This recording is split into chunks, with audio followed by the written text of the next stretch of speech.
Hey guys, it's me again. I'm very glad you're here. I have 8 books for you today, and all were thrifted from eBay a couple of months ago.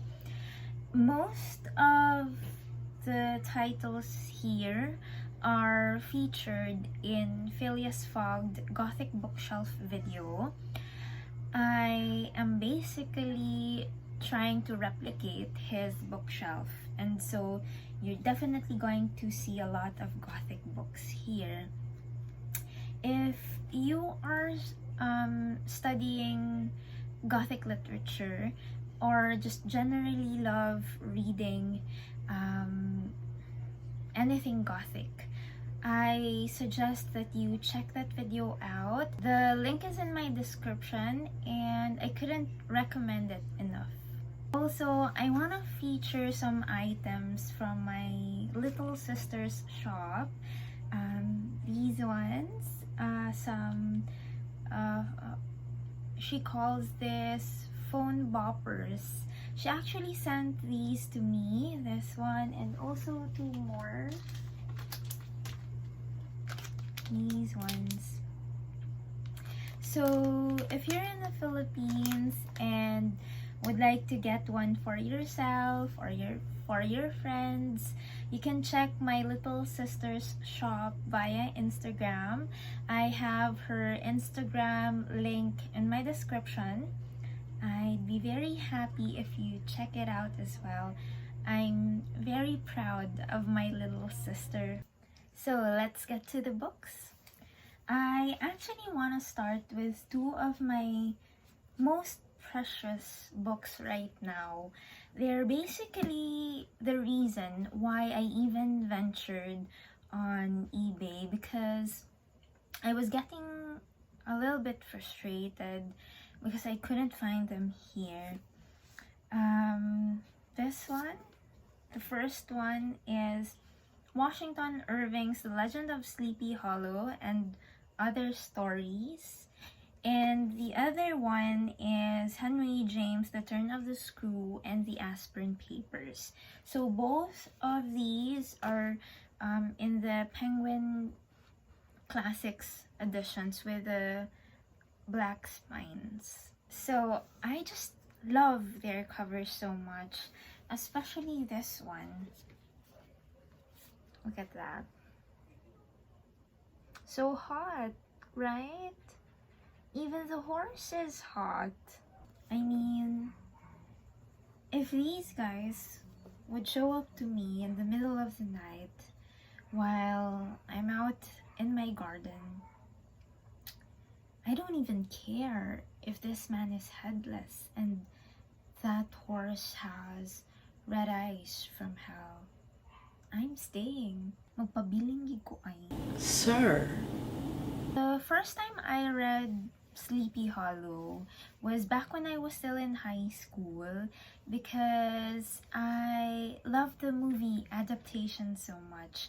The one which was directed by Tim Burton and which stars Johnny Depp.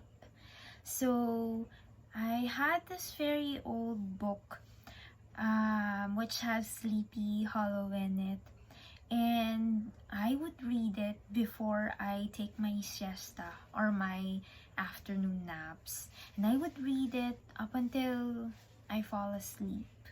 So Washington Irving, who is an American writer, wrote this story as well as a number of tales while living in England. This was first published in 1820, and you can clearly see its European influence, as stories about Headless Horseman were very common in Northern European storytelling, such as in German, Irish, Scandinavian, and British legends. On screen are some interesting illustrations for the story.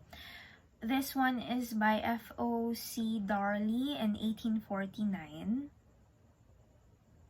Another by John Kidor in 1858.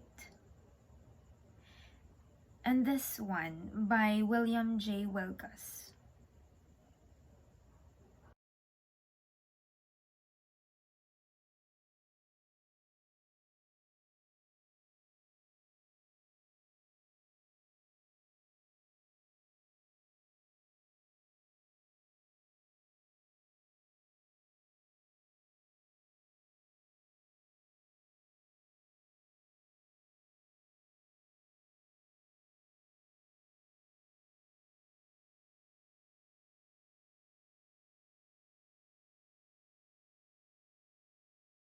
So for the second precious book cover I just need to get this because I think Miles looks like Finn Wolfhard here.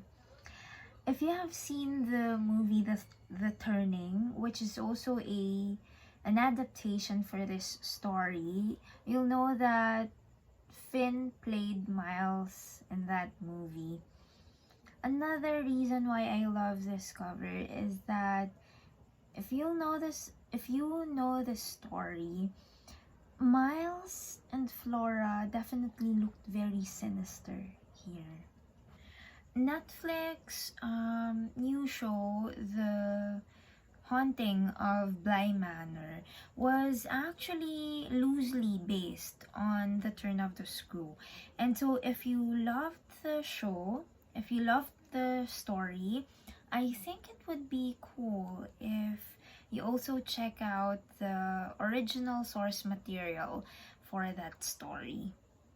I would like to point out, however, that you won't read about Danny and Jamie in this original story because they're just additional storylines for that show. In the original story, you'll read more about the governess, who is actually unnamed, and about the two kids, Miles and Flora. The more adaptations I see of this novella, my respect for it grows. I actually am very excited to reread this novella. And if you haven't seen my review on it, I will put the link on my description. So I do hope you check it out. So this edition also includes another Henry James novella, The Aspern Papers. This is a mystery story which was originally published in 1888, 10 years ahead of The Turn of the Screw, and is based on the letters that Percy Bysshe Shelley wrote to Mary Shelley's stepsister, Claire Clairmont, who was also the mother of Lord Byron's daughter, Allegra.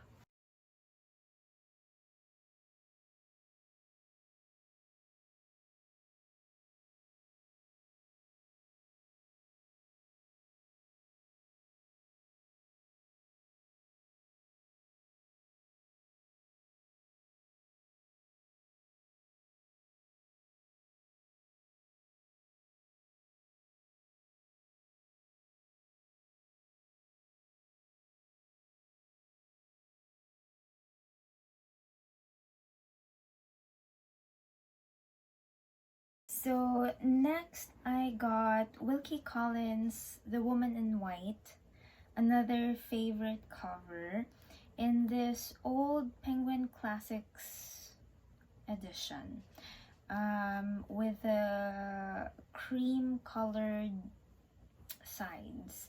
I actually love these old editions. There is also the color-coded spine. This is color-coded as red, so that means that the original is already written in English and does not doesn't need to be translated anymore. So, written in 1859, this is Wilkie Collins' fifth novel. So, this is preceded by The Dead Secret, and then followed by his novel No Name. This is tagged as a sensation novel, but if you try to search lists of Gothic novels, this also usually comes up. It is also considered as one of the first mystery novels ever written. A lot of critics consider this as Wilkie Collins' best novel, and that this is the best book to pick up as an introductory piece for his work.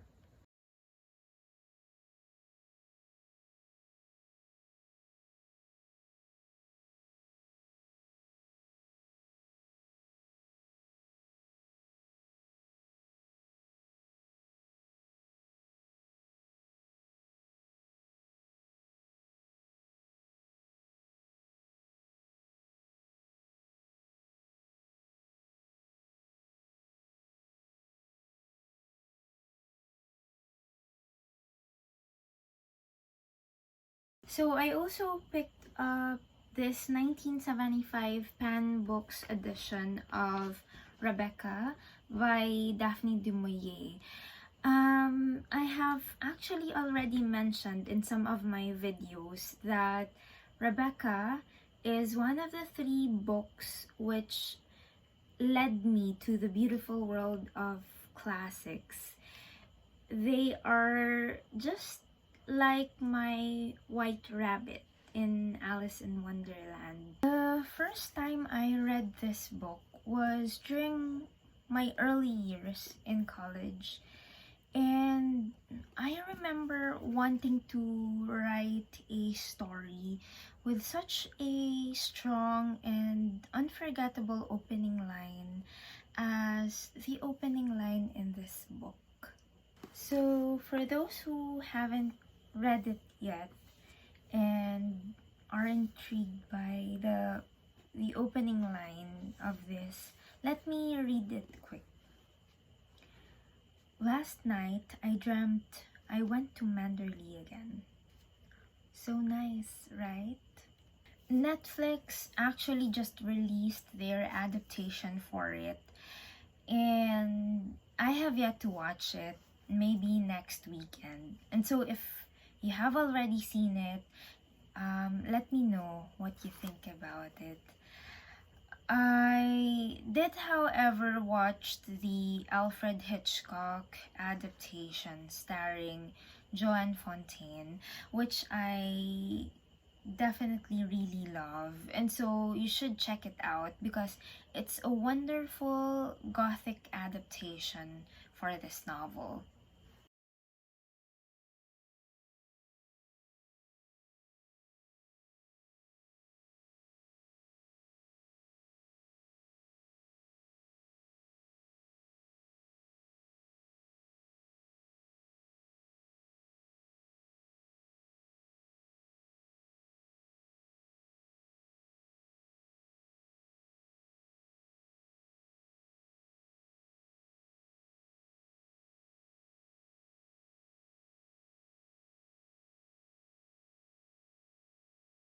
Next, I have two of Anne Radcliffe's novels, um, The Mysteries of Udolpho, and in this Penguin Classics Black Spine edition. And the second book is a Sicilian Romance in this old Oxford World's Classics edition. You're planning to go into Gothic literature studies, you have to know that The Mysteries of Udolpho is the quintessential Gothic romance novel.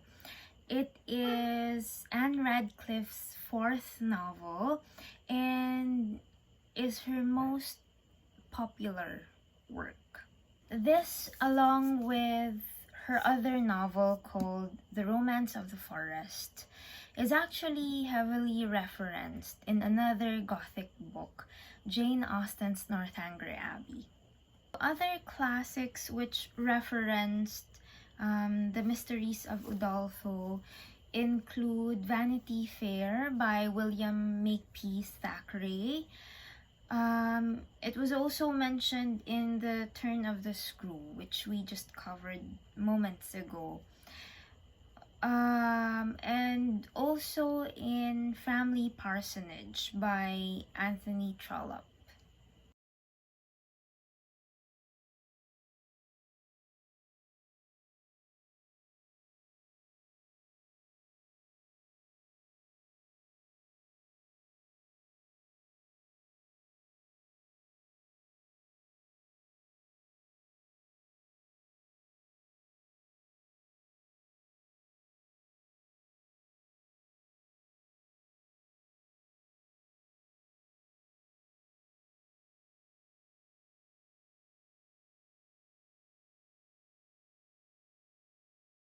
Next we have Sicilian Romance, still by Anne Radcliffe.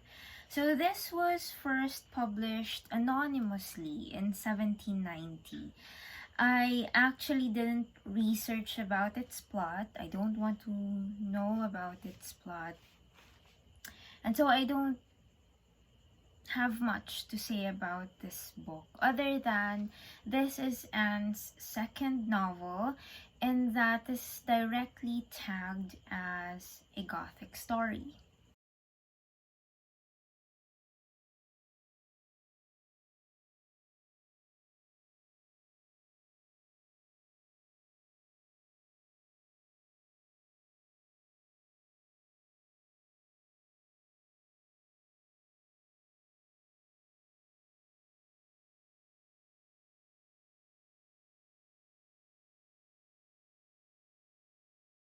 So another sensation novel which usually comes up in Gothic lists is Lady Audley's Secret by Mary Elizabeth Braddon. So I got here the Oxford World's Classics edition, and this copy came out in 2008. And let me get a Sicilian Romance just so you can see the difference in cover designs of the newer version of the Oxford, and then this is the old one. So this is the difference. And then here's the side by side for their spines. So one thing you can observe is that the newer versions has the image on top of the spine. So first published in 1862, Lady Audley's Secret is actually Braddon's most successful and well-known novel. The critic John Sutherland actually remarked that this is the most sensationally successful out of all sensational novels. I tried to research more information about this book, but I had to stop because there was too much spoilers.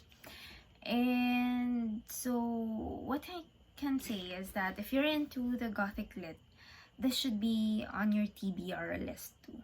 On screen is an early edition cover which came out pre-1900s.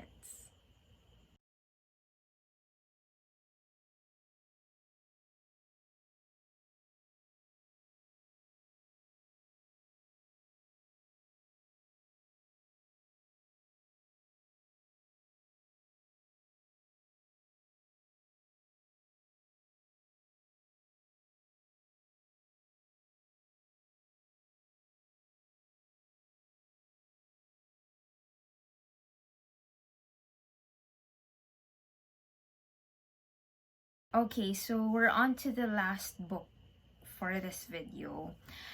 And so I think that it's proper to close this set with one of the most controversial, if not the most controversial, literary pieces under the Gothic genre, and that is Matthew Lewis the Monk. We have here this Oxford World's Classics edition, and this is actually not my very first choice. I was supposed to get the Penguin Classics edition, which looked like this. I'm putting it up on screen, but that was quite pricey, even if it's in the thrifted copy. And so I got this instead. And I'm actually loving it now, especially since it's already an out-of-print cover. First published in 1796, Lewis actually finished this novel before he even turned 20. It is also said that he was inspired by Anne Radcliffe and by the German horror romanticism. Again, I am not presenting any plot. It is best to go into this blind. But I will be putting up on screen some covers of different editions, just so you'll get more intrigued by this novel.